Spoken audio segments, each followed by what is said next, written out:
Matias, tahimik mo ngayon ah. Naisip ko lang kasi yung pag-uusap ng magkakapatid. Natouch ako sa pagbabati nila. Hindi nagdalawang isip si Mia na magsakripisyo. Kaya lumambot ang puso ni Kuya Tomas. Kurt,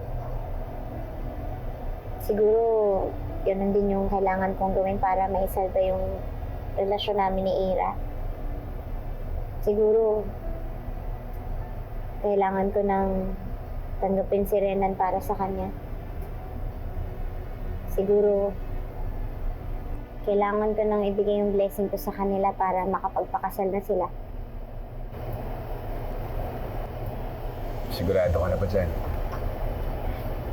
Masyado na akong maraming naisakripisyo. Ngayon pa ba akong magdadalawang isip? Gagawin ko lahat para hindi na kami mag-away ng kapatid ko. Gusto ko maging okay na kami ni Ira.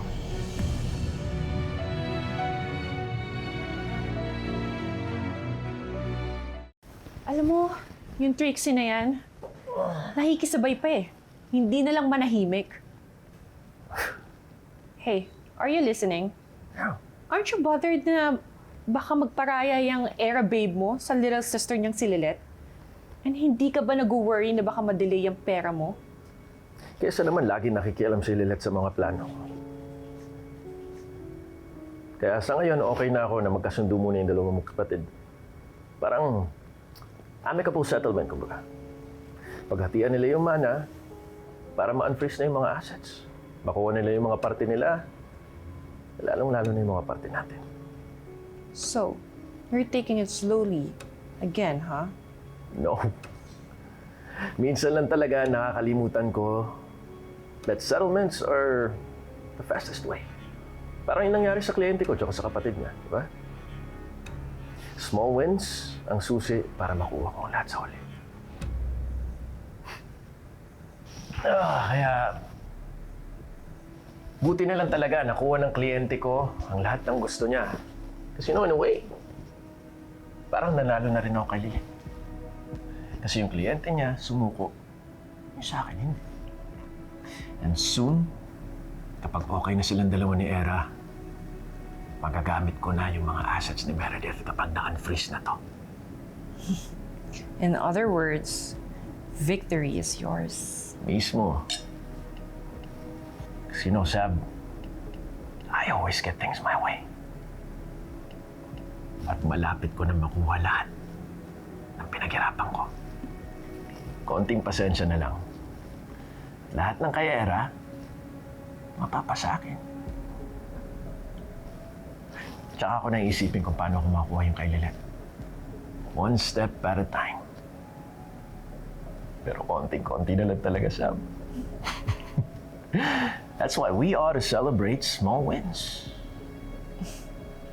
Alam mo, kung meron man dapat bigyan ng award, is ikaw yun. For everything you've done. I think it's time to celebrate. Celebrate something we won't forget.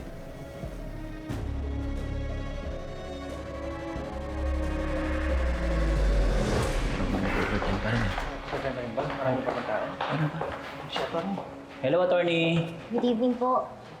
Si Attorney Ira Simmons po. Naku, attorney, nakauwi na po. Parang masama po yung pakiramdam niya kanina. Ay, ganun ba? Puntahan natin sa bahay. Ako na mag-drive sa'yo. Sandali. Subukan ko munang tawagan.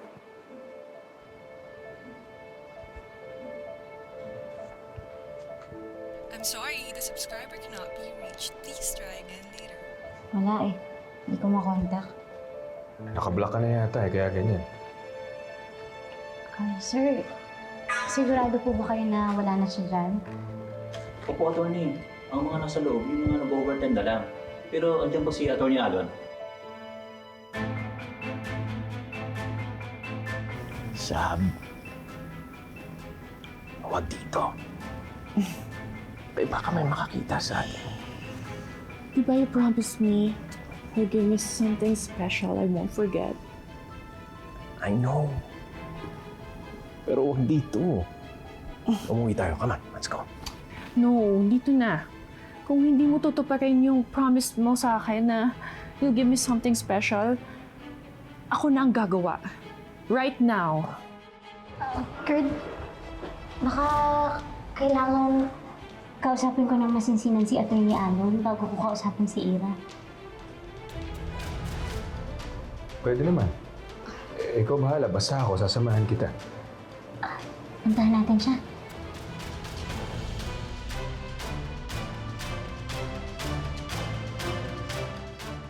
Sabi, andyan lang yung pinto. Baka mamaya may pumasok. No. Umuwi na sila. Wala nang tao. You'll love this.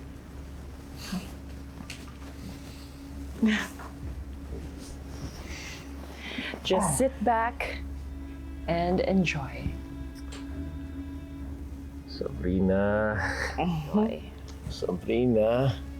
Ay!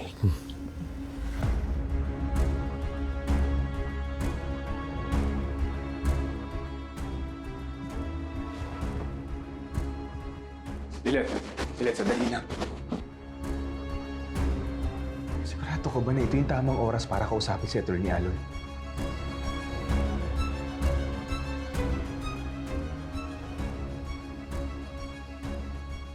Kurt, kailan pa ba yung best time?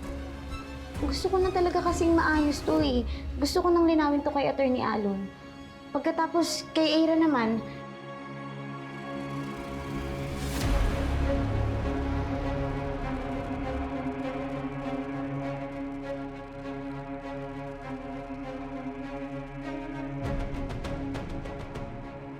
hindi ko na to pwedeng ipagpaliban.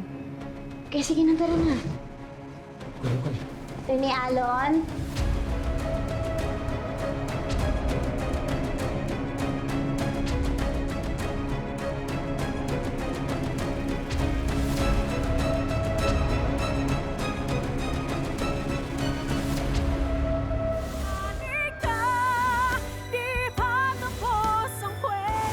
My birthday.